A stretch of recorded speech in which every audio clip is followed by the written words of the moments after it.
Let's do the back. Now that we've done some practices, let's do the real deal. Now here's some examples. You have to do something on your back.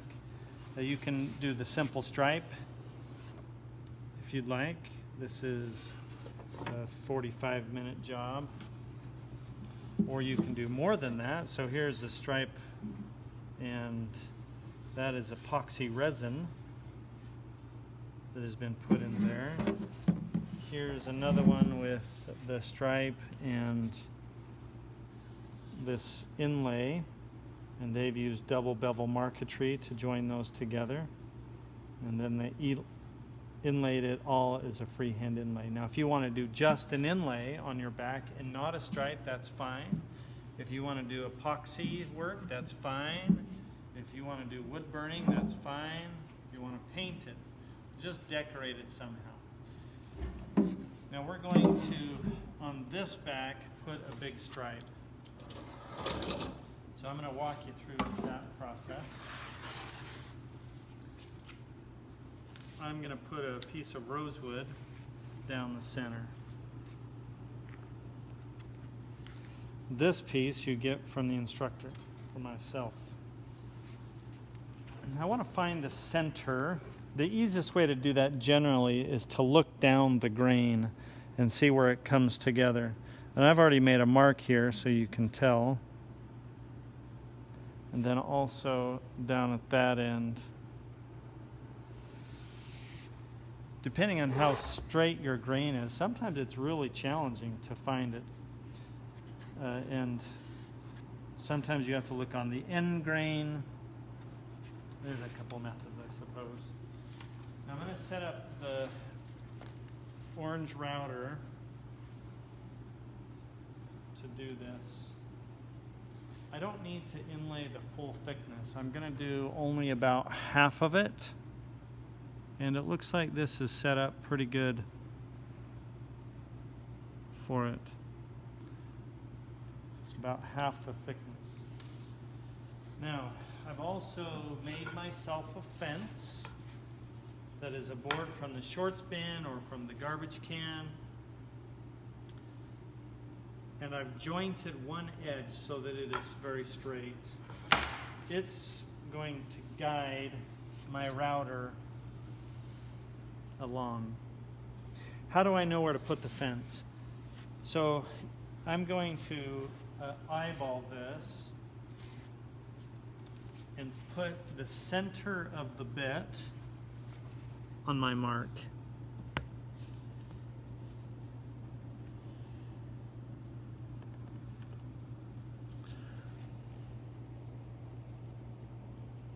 And then I'm going to draw a line right there along the edge of the base. And let's do the same thing up here.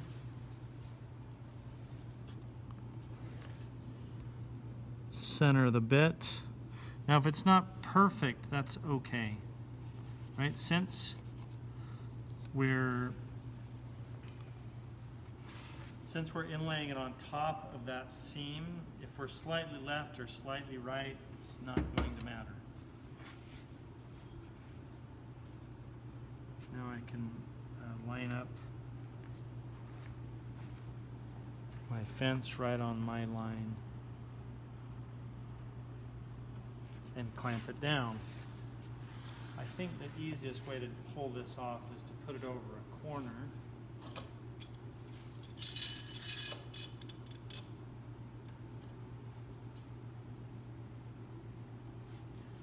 I have seen some students use fences that are weak. They're too narrow and they have opportunity to bend, and you don't want that. Make sure that your fence is stout enough that it can handle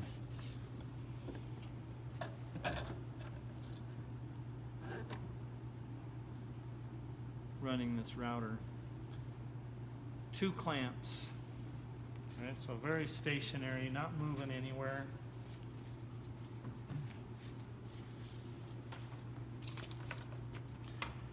And I've got room and easy to manipulate this.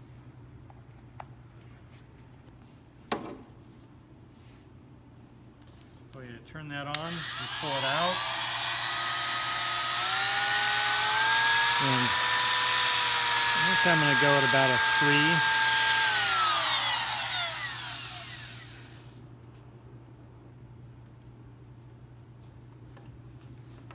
So the edge of the base, I'm going to keep it tight the whole way. So what I don't want to do is come off slightly. That will leave a hole like that. So nice and steady, slow and easy all the way through.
When I set the router down, I'm setting it on its side, not on the bit.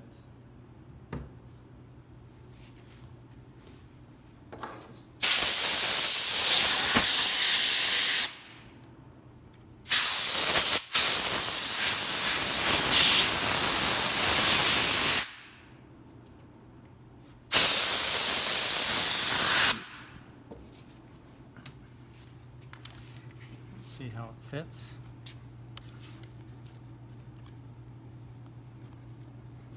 That masking tape out of the way. This one too.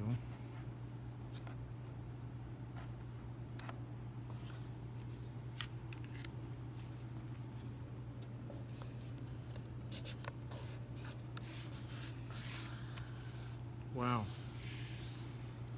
Okay, so right here it fits perfect. Up in here, I'm having a hard time getting it in.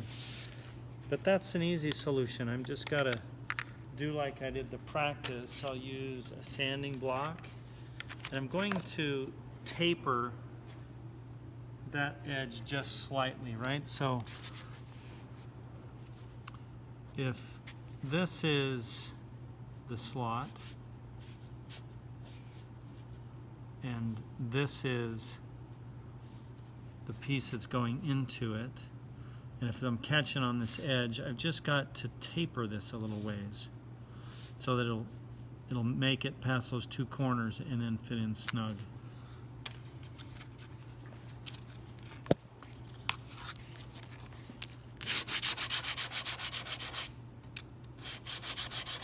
Notice the angle of my block.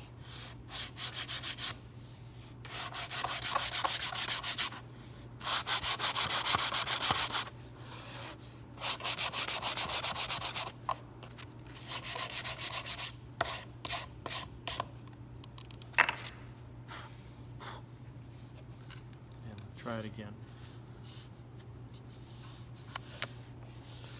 I don't know how I can get any better than that. Mwah! All right, let's glue it in. Now, I'm going to remove this fence. You got a couple of options with a call. I can use my fence, and it does a pretty good job, except for here in the center. It's hard to get a clamp in the center there. I can clamp it on the end easy, that end easy, and it puts pressure here and here, not so much in the middle. You can use a clamp like this, a Big Daddy, and bring it in and clamp it right in the center. That's one option. There's another option that we found works pretty good, and this caul is already ready to go for you. It's called the backstripe gluing caul. And this caul has a curved edge on it, right? So notice it's not flat. That's because it's curved with the center being the lowest, so that when we clamp it here and clamp it there, it actually forces that board to bend a little bit and puts pressure in the center, as well as on the outside, thereby giving a more uniform pressure. So that's the one I'm going to use to glue.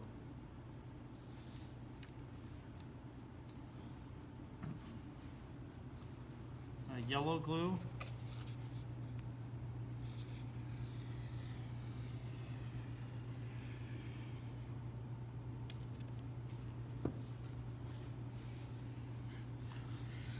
Spread it. Make sure there's enough in there that it fills both corners. That's just about the right amount. And you'll notice right here's the edge of my guitar, the line. Make sure you go past there.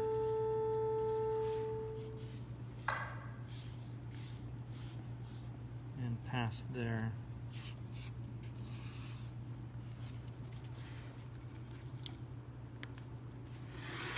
I think I'll do the same, glue up across the corner. I could glue this right there too, I suppose, but this is hanging off a little less, so that someone doesn't get in its way. Try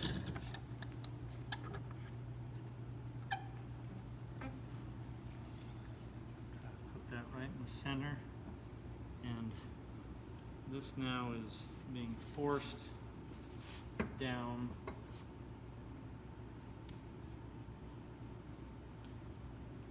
on the ends, push down, and then also in the center, since it has a slight curve on it. Now we need to let this caul sit on here for at least 15 minutes, and longer if we have it. And before we scrape this, we want to let it sit for a few hours if it's mahogany. I've learned that mahogany, when it gets damp with the yellow glue, when you scrape it, it tends to peel it up kind of in weird ways. Instead of clean, it comes off in fibers, and we don't like that. So mahogany, you want to wait until that glue is pretty well dried up, which is going to take a few hours before we scrape it. Now if you're using cherry or maple, it doesn't have that issue, and you can scrape it straight away after 15 minutes. This one will wait a few hours, but the caul needs to be on at 15 minutes. I'll take the caul off after 15, put it in my cubby, and then a few hours later I can clean it up. I removed clamps from our caul, and it has been a few hours now, and you can see that you can barely even see the glue that's dried on this side, but it's protruding out a little ways. So now I'm ready to scrape it. I'm going to clamp it down to this so this doesn't move.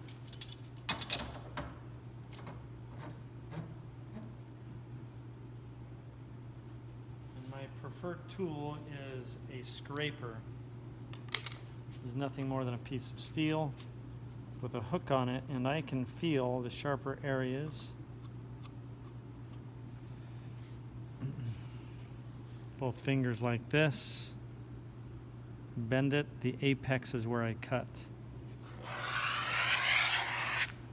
Tell me that's not sweet.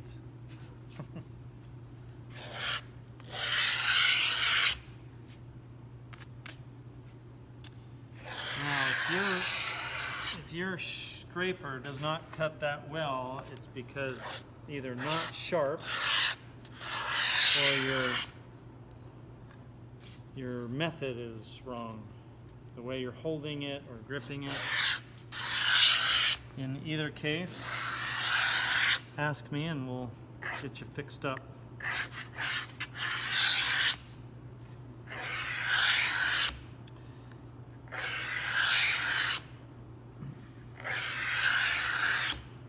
This is way faster than trying to sand it.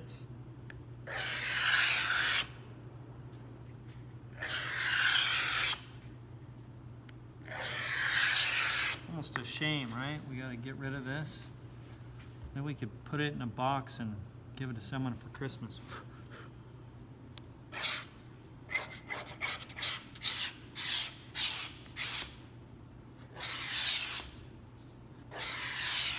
smell the odor of this rosewood. It smells like, I don't know, something sweet. It smells kind of sweet.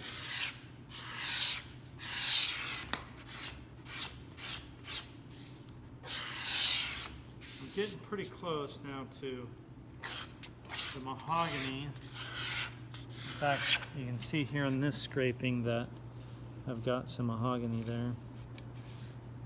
And on this one, you can see some of the glue. That white, that's the glue on this rosewood.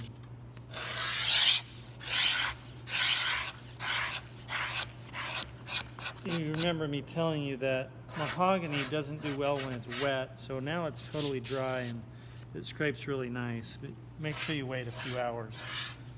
On cherry and maple, it's not a problem and you can scrape it right away.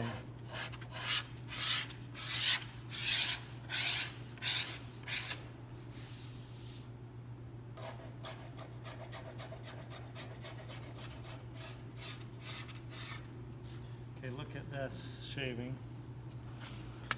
You can see that I've got like mahogany on one side, mahogany on the other. So that's nice and flat to the surface.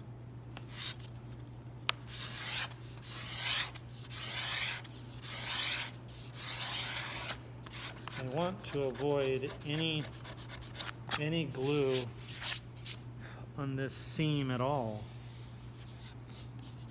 When you put lacquer on glue, it becomes a bleach spot. Here on the ends, it's a little challenging sometimes to get it flat. I'm going to need to break that eventually, so I think I'll just do it now.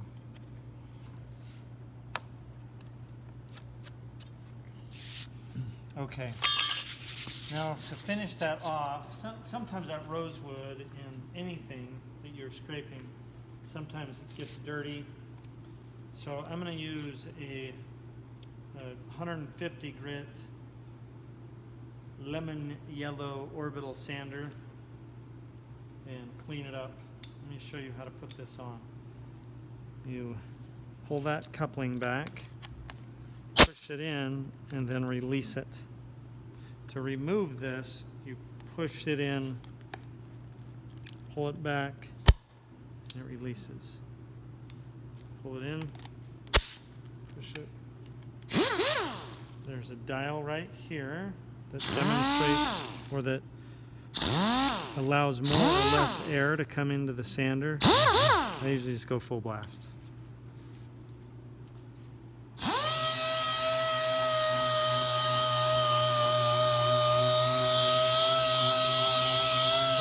Doing is cleaning off the wood from oils in my hands and dirt and lead and any dust that might have got from the rosewood.